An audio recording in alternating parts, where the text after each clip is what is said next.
Welcome back to the farm, everyone. We've got another beautiful spring day ahead of us, and our list of things to do before the rains move in Friday afternoon is getting shorter. Based on what I'm seeing out here where I ran the field cultivator and didn't successfully chew up the sod, I may need to hook on the vertical till maybe tomorrow after we get some stuff done today and try to chop that up a little bit.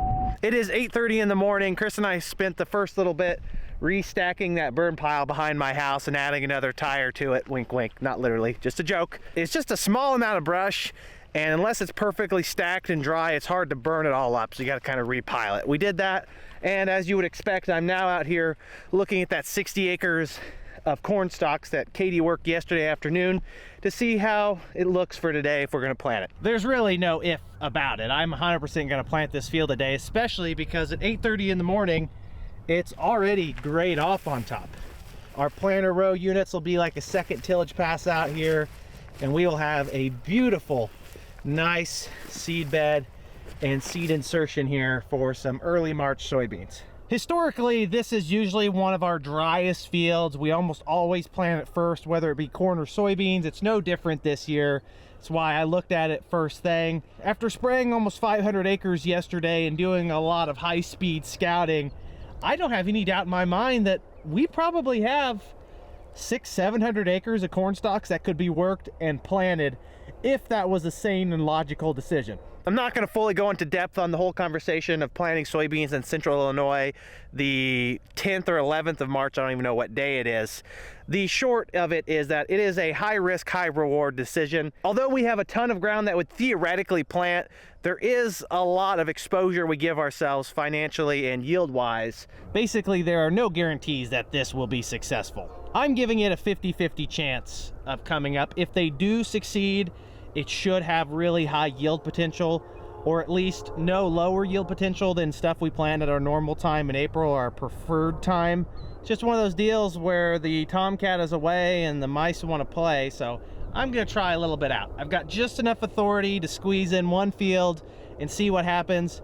If I planted 500 or 600 acres, I'd probably be looking for a new job. I just get a good chuckle out of the reoccurring putting tires in a fire to start it joke, because we don't put tires in the fire. I know some of you watching this video do start fires with tires, and I don't think anything less of you. Just keep in mind that's illegal, and we don't want to break the law. What to do, what to do, what to do. I really need to go spray some more. I'd much rather go do some field cultivating. Although that'd be a good job for Katie whenever she shows up today, so I'll go spray real quick. Only have like 150 acres to go. Loading. Also loading, but not as important, but connected to the main one, so also loading. In today's day and age with our fancy technology, we've got our cell phones and all sorts of cool ways to make lists of things you want to do. Yet there's just nothing quite as satisfying as writing it down on a piece of paper in a way that doesn't make any sense and then continuously deciphering it as you accomplish your objectives. If it's a smaller list, I'll write it on my hand because then I can't lose it. Sometimes the paper lists get some legs and walk away. I don't know where they go, but they disappear. I've just got a little bit of spraying here to do on the bottom of this list. That's what I'm gonna work on first thing while we wait on the sun to come up.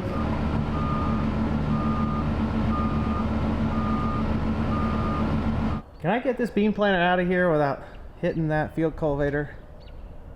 Oh no, that's gonna be awfully tight. I probably gotta go ahead and just move the cultivator out of the way. I don't know why everyone always parks things in the way.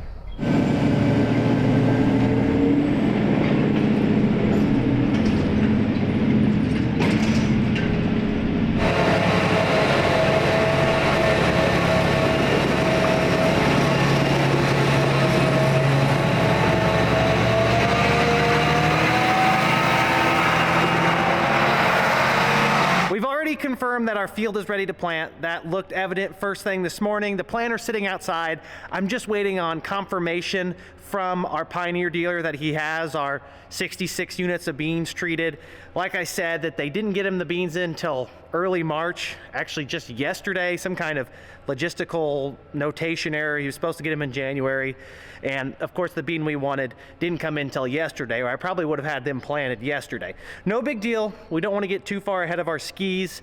I'm gonna go pick up a load of chemical and take it down to where I move the sprayer to. I'm kind of self-tendering today. I don't have very much to spray, and I'm low on manpower. Everyone else is either somewhere warmer or doing something else more productive. I'm going to get the load, spray that last 150 acres while I wait, and hopefully when I get back, we'll have these 3/8 Pioneer Z-Series beans ready to put in the planter, and we can go plant some beans. Here is the current 10-day forecast for Mattoon, Illinois. That is located in central Illinois, kind of on the south central side, about 45 miles south of Champaign-Urbana, home of the great University of Illinois. The forecast this week has been kind of like this: upper 60s to lower 70s. Tomorrow night, they're calling for some kind of low pressure system to come in, bring severe storms and strong winds, and then a cool down back to kind of normal early March temperatures.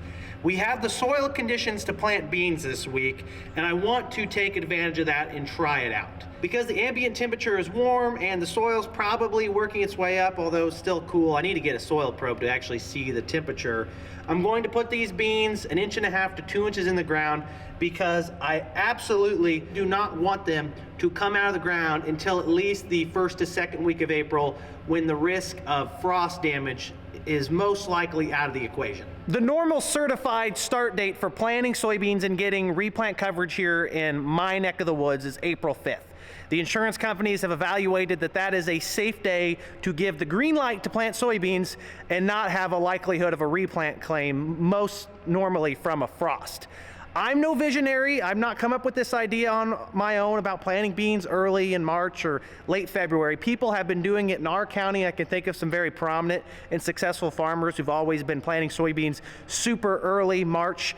And there's a lot of people around the country in Illinois and South that have been doing this for a while, and the data is very clear. There is some risk by putting them in the ground. You have the possibility of water damage, rotting, disease, and of course the biggest downside risk that I've already mentioned is that your soybeans actually come up and then we get back to normal temperatures and get a cool down, and if your soybeans are out of the ground and the ambient temperature gets down to probably 28 or 29 degrees for a few hours, your soybeans will die. Corn can emerge and get frosted off and it doesn't kill them. It does hurt your yield a little bit. However, soybeans, if they get a frost on them and they're out of the ground, they're done for. You have to replant them. I don't think that a March planted soybean really has a statistical yield advantage versus an early April soybean. What you're gambling on though is just getting them in the ground and not having to deal with planting them all in April, or it turning out slightly too wet in April and you not getting any beans planted. Because once beans get planted here in early May, it doesn't matter what happens, the top end yield potential starts to fall off because you only have so much growing season to make use of. Beans vegetate and sexually reproduce based on day length. You only have so much time on the calendar before the days get shorter again and the beans start to close up shop for the year. The goal is to get them growing earlier so they can vegetate longer before they really go through those reproductive cycles. Hopefully that vegetative growth results in more nodes, more pods, and ultimately the goal is more yield. Again, the downside gamble here is that you get a frost and they die and you have to replant them anyways. That's why we're gonna put them a little deeper in the ground, give them more of a hill to climb up to get out, and by doing so, maybe we maximize yield potential. Just to reiterate, I did not come up with this idea. We're just trying it on our farm. We planted on Good Friday last year, March 28th or 27th, I can't remember the date, and we were actually able to buy a earlier replant policy on top of our normal federal crop policies to protect replanting at that date, and we didn't have to replant any of that, surprisingly. This year's different though because we have an opportunity even earlier. So it is actually the 13th of March, I checked my phone earlier, and if these beans come up and they die, although the seed companies provide free replant seed, we still have the manpower, the fuel, and the machinery depreciation / wear and tear of our planter and tractor to come back out there and replant them. That's why we're only doing 60 acres, not 600. We're not 100% confident in this. I'm confident enough though to give it a shot on our farm here in central Illinois. I think it can work. It worked for us last year, and we'll see what happens. Could be great, I could be a genius, or it could be a train wreck. That's about how I describe every day in my life. It's somewhere between a complete off-the-rails roller coaster and a massive grand slam. We've got a big old load of diesel fuel to get us by this spring coming. I'd say 6,000 gallons, maybe 7,000 gallons of diesel. And I'm also headed north to go pick up the last 150 acres of 2,4-D and Roundup to burn down some of this horrendous henbit and chickweed that we've dealt with.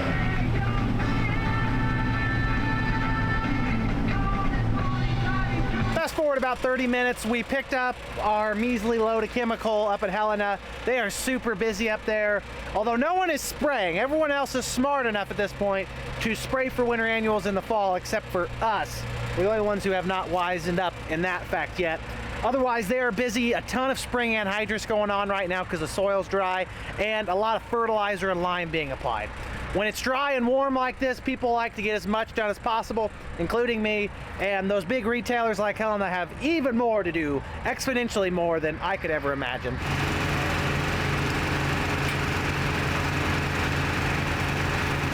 We are loaded up with a full tank running a pint of 2,4-D LV4 and then 22 ounces of Roundup and then a adjuvant / surfactant to help kind of heat up this mix, kill these winter annuals hopefully. Last year we sprayed some, we didn't get a full kill on. It was just a disaster all around. The moral of the story is you're always better off spraying them in the fall. That's better than dealing with them when they're 10 times the size and have way more ambition in the spring.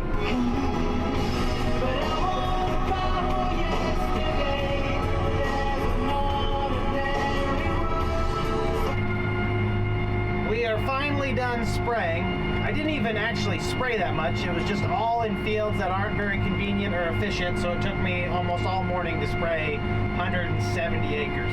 I got back to the main farm and I was so confused. I was like, where in the world is my pickup truck at? I want to go get a snack real quick.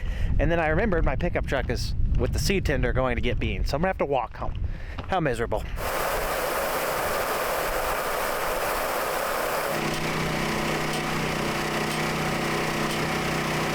Some Pioneer 38Z63 Enlist soybeans. From the data I've seen, this new series of Pioneer soybeans, the Z series, are the real deal. And we're going to give them one heck of a shot at yield potential by rolling the dice, trying to get them up, or at least in the ground in early March. Let's hope they don't come up for at least 3 weeks.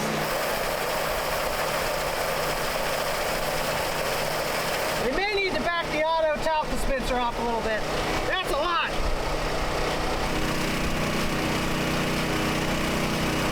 All of our ducks are now in a row. I'm just walking around the planter to see if I've got my initial settings right. We'll unfold at the field and then actually plant a little bit and recheck everything just to be safe. These beans are treated with our regular package of full spectrum fungicide, insecticide, and an inoculant to help kind of boost the microbial activity that helps the soybeans. On top of that, we do have a premium SDS treatment in here. Seems like the earlier you go, the more likely you are to deal with SDS. SDS is sudden death syndrome. Most of you know that. It's really a non-issue until it's an issue.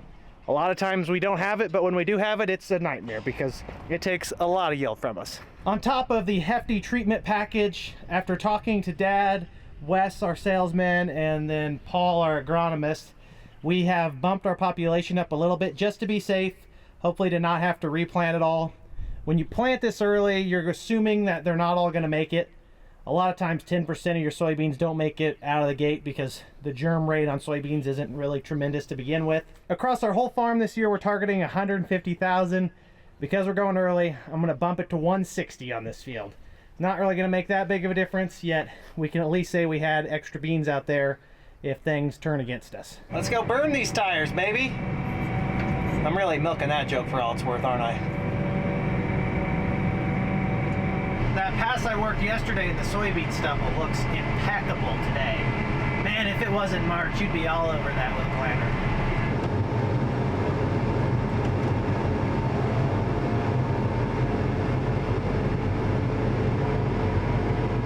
Markers work. Let's get some seed to the units. Turn that blower fan on.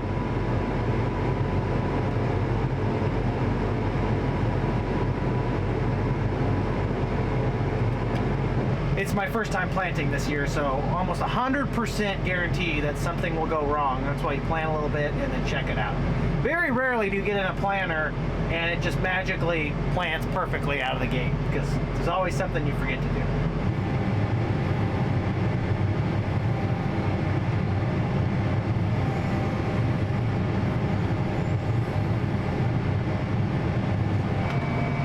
just gonna look forward because that's the best place to look. We got a marker coming out to the left just in case. Planter's down. Auto steer's lining this up. Okay. We have downforce, we have population up here. We are going to our target. A couple rows are a little low, that's to be expected. Plant a little bit longer and then hop out and check it out.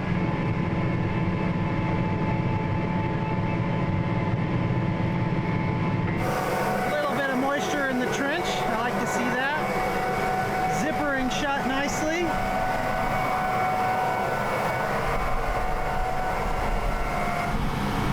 An inch and a half in the ground. I'm going to drop it another half hole, see where that gets us. We had the same exact discussion last year. I planted these March beans and I thought they took a long time to come out of the ground, and they did. We also planted them 2 weeks after today in last year's time. I don't care if they take 4 weeks to come out of the ground, that'll be about perfect.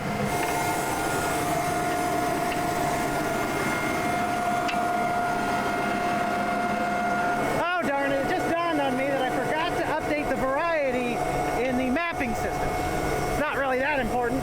It will bug me tremendously because this is probably set to something completely different where we just planted. It's all right, the beans are what they are. It just helps to actually have that in your system so when the combine comes through it can tabulate the data if you even use that data. Pioneer 38C 63, I think. It's the 38C series bean. Okay. Back up a little bit just for fun. Resume our auto steer.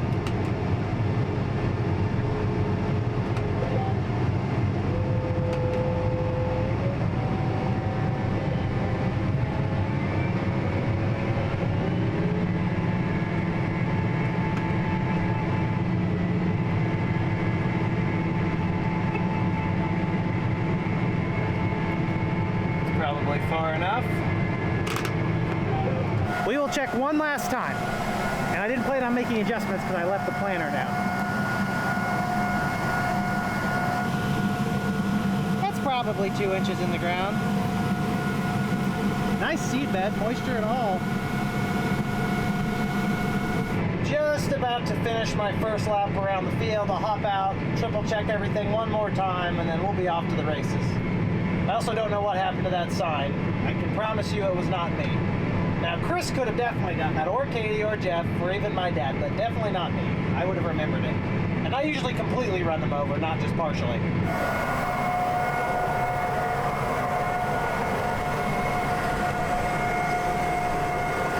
Usually, as long as nothing is dangling, like it's not attached, you're in good shape. I finished planting the end rows, and then I started digging things up just to check.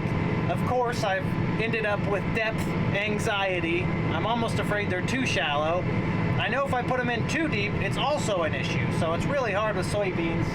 And they also just don't plant that consistently because the seed bed, even with a field cultivator, is kind of chunky. I dropped them in another half notch on the planter. I'm gonna plant this through, dig them up one more time, see where we're at. If anything, I'll back them back out. I just don't want these things to come up in the next 2 weeks. This is exactly what I expected to happen. I go out and dig these up because I put them in deeper, and now it's like 3 inches in the ground, 2.5 inches. I'm just gonna back it out and plant and hope for the best. This is almost going too smoothly right now. That's how I know it's bound to fail. It's hilarious in some twisted way to actively root against the seeds you're planting, at least temporarily. We want them to stay in the soil until the first or second week of April, because then the frost risk is greatly diminished. As of today, I've actually heard of a handful of pretty reputable operations in Coles County alone that are planting beans today. It's not as unsafe as I'm making it sound. Maybe I'm dramatizing it a little bit too much. It's the thing to do nowadays. I'm not an adventurer, I'm not a leader. If anything, I'm just following the footsteps of many other farms who've already started doing this years ago. That was pretty straightforward, and I took my time with it. I went about 1.5 miles slower than I normally do. I just was happy to be in the tractor. For for an added data point, and I don't know if this is going to work or not, I'm going to pull into this field behind my house here at the red shed and plant the last of these beans crossways until they're empty. There should only be an acre or two in there. And I want to get some side-by-side data. If these do come up and survive, if there's a yield advantage versus the beans that we plant at whatever date we get back out to this field. This is also going to be a stale seed bed. It was vertical tilled last fall, and it's not getting anything now. When we actually plant it, the entire field, we'll probably hit it with the field cultivator. It's not going to get that treatment this time because I don't have a field cultivator out here. This is kind of a black ops, off the books type of deal. We may not get very far before we run out of seed, I'm not sure.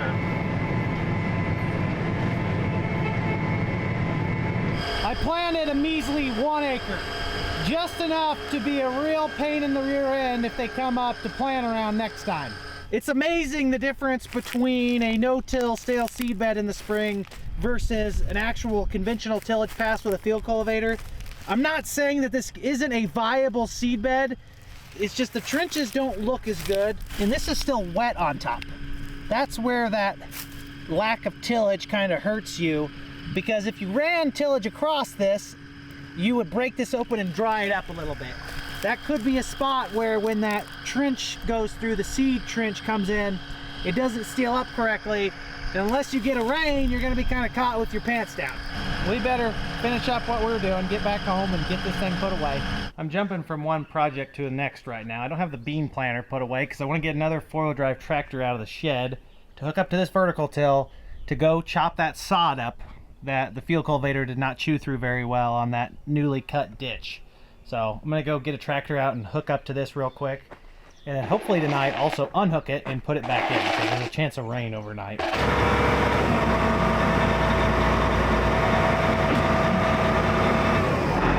tractor is filthy. We didn't get a lot washed this fall, and I don't remember why.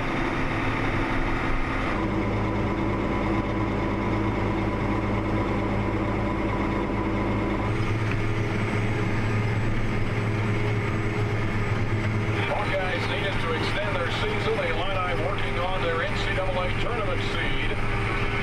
The winner gets Maryland tomorrow night, same time. It's not that uncommon to see birthday balloons and other sorts of balloons out in the field.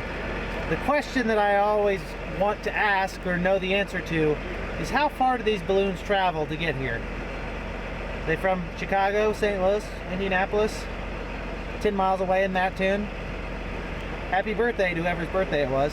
I've heard of people using these 2660 VTs as a spring tool on top of already being a fall tool. It's a pretty decent seed bed out here. If you hit this and then let it air out for a while, I don't see any reason why you couldn't plant into this. The finish isn't quite as refined as a field cultivator. It does cut down the biggest clods and debris, so there's definitely some benefit to this tool. I still think a field cultivator is probably superior. I do think the field cultivator is probably superior. I get, though, from the economics perspective, why some people just trade their field cultivators off and have one of these, because they're all expensive. How is this possible? Again, I was looking for these gloves all day, and they're in the spot where I found these gloves the other day when I couldn't find them. I gotta figure something out here. Well, I've been dilly-dallying around home all afternoon, planting and doing a little tillage. Katie's been over east of the interstate. She has been working down some inrows that were pretty rough from the inline ripper. It's kind of ironic if you think about it. And she also worked down some tile plow trenches or ridges from those. That way it'll go smoother next time we go out there and try to field cultivate for actual planting preparation.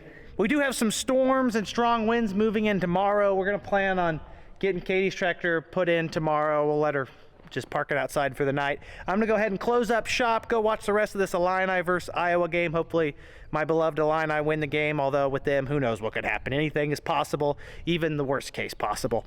I'm gonna take off. I hope you guys are all having a great day, great week, and a great year. I sure hope to see you in the next one. Peace!